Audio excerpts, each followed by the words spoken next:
क्या वाकई इजराइल एक बुझने वाला दिया हो गया है जो अब फड़फड़ा रहा है? वजह यह है कि अब नेतन्याहू खुद सुबक सुबक कर यह मानने को मजबूर हो गए कि हां, पूरी दुनिया ने उन्हें नकार दिया है। वो ये मानते हैं कि गजा को लेकर जो नीतियां उन्होंने बनाई वो पूरी तरह से फेल रही। इसकी वजह से एक वक्त में जिस इजराइल को पीड़ित समझा जा रहा था, विक्टिम समझा जा रहा था, आज उसे विलेन समझा जा रहा है। हां, उसके नागरिकों को विलेन समझा जा रहा है। इजरायलियों को देखते ही लगातार क्यों अलग अलग देशों में विरोध शुरू हो रहा है। ये तमाम चीजों की गलती वो खुद अपनी सरकार पर फोड़ते नजर आए। आज पहली दफा आप देखेंगे कि उन्होंने एक्सेप्ट किया कि हां, वो गलत साबित हुए हैं। वजह क्या है? वजह आज आपको दिखाऊंगा। इसके साथ साथ आपको दिखाऊंगा कि कैसे वो प्रोपेगेंडा चलाने वाला देश दूसरे देशों पर प्रोपेगेंडा का आरोप लगाते हैं। लेकिन ईरान ने बख्शा नहीं। ईरान ने इसी बीच नेतन्याहू के एक लाडले को न केवल धरा बल्कि उसके साथ जो किया है उसे देखने के बाद कोई भी ऐसा व्यक्ति इजराइल का ईरान के साथ कुछ ऐसा वैसा करने की कोशिश नहीं करेगा। क्या किया है वो भी देखिए। ईरान ने एक और बड़ा झटका बीच समंदर में दिया। कई खबरें हैं और आखिरकार क्या हुआ कि भारी भीड़ रात भर नेतन्याहू के घर के बाहर खड़ी रही। क्या वजह थी? देखिए खबर। नमस्कार, मैं हूं प्रज्वल गौतम और आप देख रहे हैं the live TV. The live TV, सच सबसे आगे। शुरुआत इस तस्वीर के साथ करने जा रहा हूं, पहले इस खबर के साथ। खबर क्या है, जरा सुनिए क्या कह रहे हैं Netanyahu. We also know that there is currently an attempt to impose a siege on Israel by various entities and countries, led by Qatar. First and foremost, a media siege funded by massive amounts of money, from Qatar and other countries like China. They are operating in the West, and no less so in the United States. The second part is more focused, and it is centered in... तो इसमें Netanyahu ने पहली दफा माना।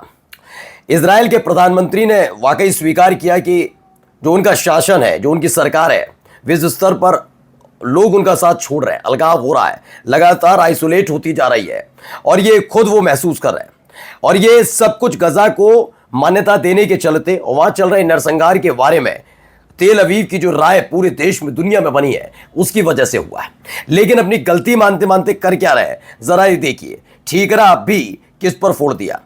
सबसे पहले ठीकरा फोड़ा जाता है इजराइल के प्रधानमंत्री नेतन्याहू ने आरोप लगा दिया चाइना और कतर पर। उन्होंने कहा वो एंटी इजराइल प्रोपेगेंडा जो चल रहा है पश्चिमी मीडिया में और एआई बोट्स का जो इस्तेमाल किया जा रहा है उसके जरिए इजराइल को बदनाम किया जा रहा है, जबकि ये खुद वो जानते हैं कि पूरी दुनिया में उनके नाम पर यही चीज बन चुकी है। लगातार उनकी हालत, उनके देश की हालत खराब है। अब इसके एवज में उन्होंने सीधे सीधे चीन और कतर को आरोप लगा दिया। उन्होंने कहा कि पूरी दुनिया अब हमें लताड़ रही। ये पहली दफा है कि उन्होंने स्वीकार तो किया, अभी आधी सच्चाई स्वीकार की, कल पूरी कर लेंगे, क्योंकि अब उनके देश में उनके खिलाफ जो मोर्चा खुला है उसे वो बर्दाश्त नहीं कर पा रहे।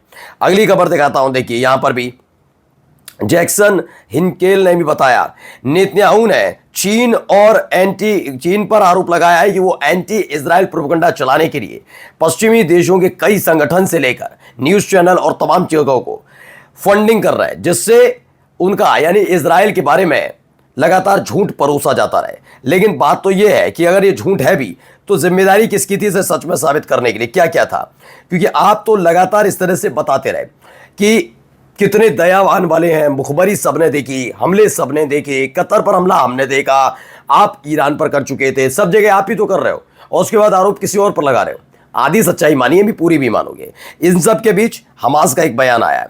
हमास ने एक बयान जारी करके जो कहा है वो मैं पहले आपको बता देता हूं।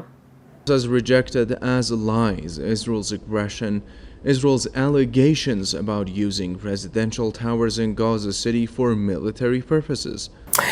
दरअसल अमेरिका ने एक आरोप लगा दिया था। अमेरिका भी समझ गया कि इजराइल गिर चुका है तो हमास को बदनाम करना जरूरी है। उन्होंने कहा कि हमास के कब्जे में जो इजरायली सैनिक हैं उनको अब सुरंगों से बाहर ला दिया है और जो हमले हो रहे हैं उस जगह उसे ह्यूमन शील्ड के तौर पर उनका इस्तेमाल किया जा रहा है, जो गलत है।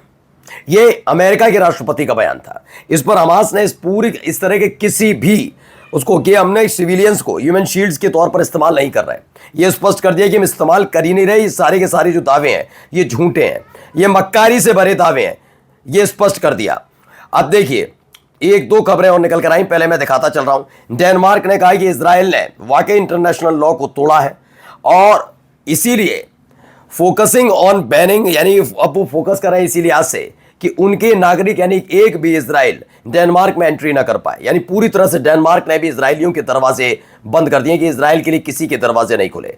इन सब के बीच एक और खबर, ईरान ने एक ऐसे व्यक्ति को पकड़ा है जो मोसाद के लिए काम करता था। ब्रिक्स न्यूज की खबर है, ईरान ने एक मोसाद के एजेंट को पकड़ा और उसे फांसी की सजा दे दी। यह अपने आप में इस वक्त की बड़ी खबर है। ईरान एक एक करके वो कदम उठा रहा है जब से उस पर हमला हुआ है। माना गया है कि 700 से ज्यादा मोसाद के एजेंटों को अब तक ईरान में धर दबोचा गया। कई तो ऐसे गोदाम मिले जहां पर ड्रोन असेंबल किए जा रहे थे और उनका इस्तेमाल पूरे ईरान में उड़ाकर ईरान को बर्बाद करने का था। लेकिन वहां की खुफिया एजेंसीज ने जिस तरीके से मोसाद के अड्डों को ईरान के अंदर तबाह किया, पकड़ा, ईरान में चल रहे मोसाद के एजेंटों को गिरफ्तार किया और उनमें से कई एजेंटों को फांसी की सजा दी, उनमें से एक और मर्द को फांसी की सजा दे दी गई है। वहीं ईरान को लेकर खबर यह भी है कि उसने पर्शियन गल्फ में एक ऐसे जहाज को पकड़ा है जिसमें 719 इलीगल और अनलाइसेंस्ड क्वाडकॉप्टर्स तैनात थे। इनको पकड़ा और इनको पकड़ने के बाद अब जांच चल रही है कहां जा रहे थे कहां नहीं जा रहे थे। वहीं एक झटका ईरान ने दिया किसको?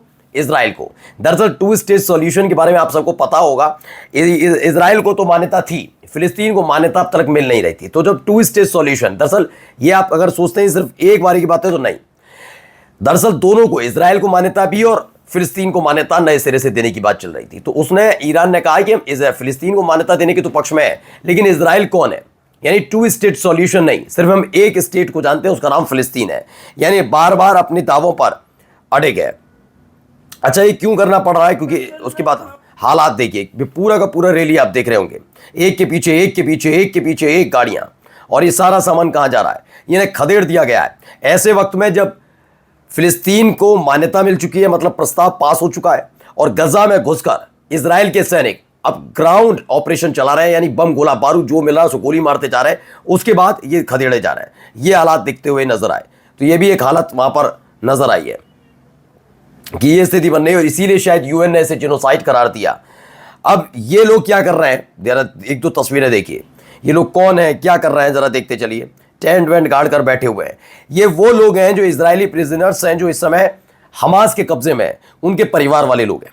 ये नेतन्याहू के दफ्तर के ठीक बाहर रात भर बैठे रहे इस उम्मीद के साथ कि मिलेंगे, बात करेंगे। खैर वो आदमी खुद घिरा हुआ है तो क्या ही बात करेगा, लेकिन हाँ, उस आदमी ने कम से कम ये तो है कि बात मानी कि हाँ, उनकी गलत नीतियों की वजह से इजराइल के लोगों को ये भुगतना पड़ रहा है।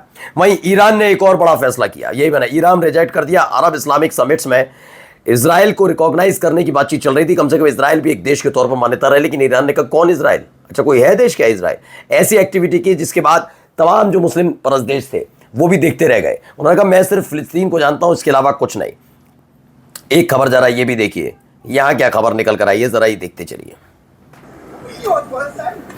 ये हरकतें देखिए, ये जेनो, ये यहूदी है, ये बदतमीजी कर रहा है।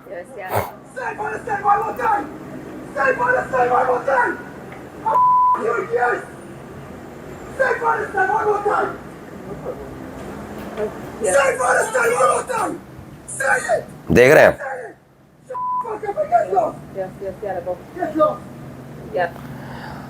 और यूनिसेफ के लोग थे, उनसे बदतमीजी कर रहा है ये आदमी। ये स्थिति बन रही है। और देखिए BBC न्यूज़ हिंदी खबर है, कई देश फिलिस्तीन को मान्यता देने की तैयारी में। क्या अकेला पड़ जाएगा इजराइल? पड़ गया है इजराइल अकेला, और इसीलिए अब नेतन्याहू सुबह कर रहे हैं। नमस्कार।